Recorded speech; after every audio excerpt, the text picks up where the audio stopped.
this is weird. This is one of those impossibly weird stories. You think this is either insane or it's true, because that's the only options. It's not boring. It's not predictable.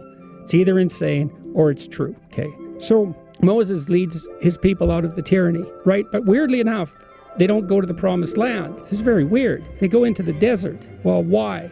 Well, we're all, say, prisoners of our own tyrannical misconceptions and misperceptions, psychologically and socially. So let's say we free ourselves from those. Well, then we're nowhere. At least we were guided by that. That's why people have nostalgia for tyranny. It's like, at least we had enough to eat then. At least we knew who we were then. It's like out of the tyrant's grasp into the desert. And so you think, why don't people want to challenge their own preconceptions? It's like, yeah, it's out of the tyranny into the desert. And the worse the tyranny, the worse the desert. So if you've been tormenting yourself with tyrannical preconceptions and totalitarian obligations and you decide to drop it, or maybe you're shocked out of that by trauma, you don't go to paradise, you go to the desert. And maybe that's even worse. So no wonder people don't do it. So now the Israelites are out in the desert. You think, why are they there for 40 years? And maybe it's because it takes 3 generations to recover from tyranny. You're in the desert, man.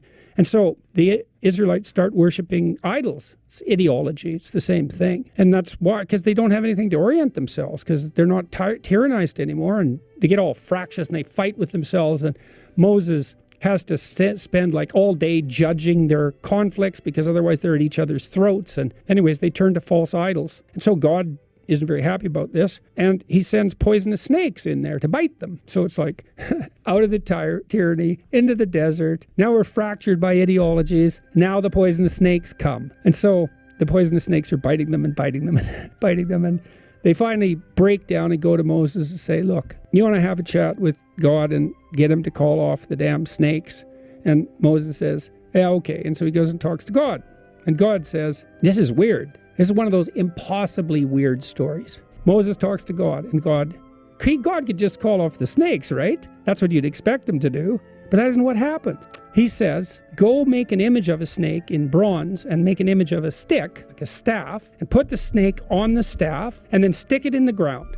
And then have the Israelites go and look at the snake. And then the snakes won't bite them anymore. And you think, what the hell is... Okay, here's a doctrine from all fields of psychotherapy.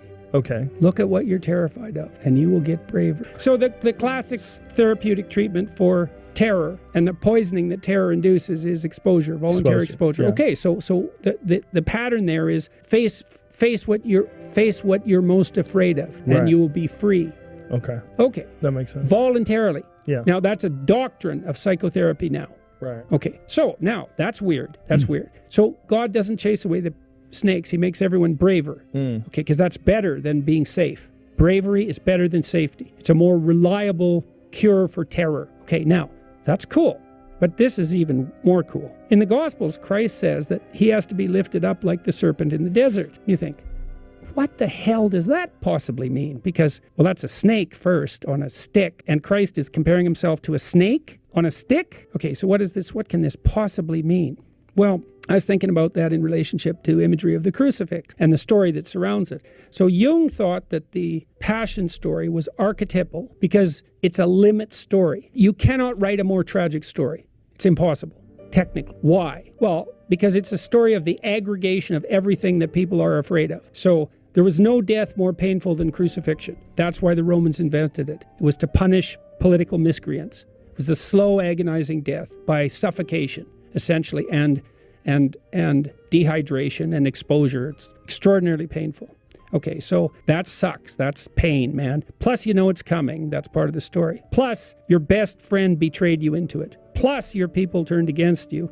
Plus, they're led by a tyrant who doubts truth. Plus, you're a victim of the Roman Empire. Plus, you're completely innocent. Plus, everybody knows it. Plus, they choose a criminal to be released from this experience instead of you, even though they know he's a criminal and they know you're innocent. So, and you're young and you've done no wrong and all you've done is help people. So it's a limit story. Okay, so then you think, we've been looking at that limit story for 2,000 years in the image and in the story. What are we doing? Well, you're supposed to visit the stations of the cross, let's say. Okay, here's the idea. You hear the crucifixion story and you play with it. Who are you? Maybe if you're female, you're Mary, and why is that? It's the Pieta. Because you have to offer your children to the destruction of the world. That's female courage.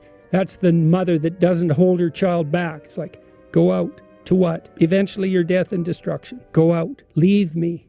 Be in the world. That's feminine courage, man, to let her baby go. You're Pilate. You doubt truth, but you'll go along with the crowd. You're Judas because you betray your best friend. You're the mob. You're the criminal. All of that, that's you. You look on all those things that you hate and are terrified by. That's not a snake. It's like the worst of all possible snakes everywhere. That's what you're looking at. What do you see? You see death, you see destruction, pain, terror, tyranny, frailty, betrayal. Look harder, look harder, look harder. What do you see? The death and resurrection. Well, that's the story. That's the connection between those stories. And this unbelievably strange thing is that connection exists. It's like there's the strange story of the serpent in the desert, and we know that story is 3,000 years old, something like that. We know that. And then we know perfectly well that Christ said that he was allied, that his image was allied with that snake. That's written down. And even if you don't believe in the historical reality of Christ, someone still made that connection. And did they know everything we were talking about today explicitly?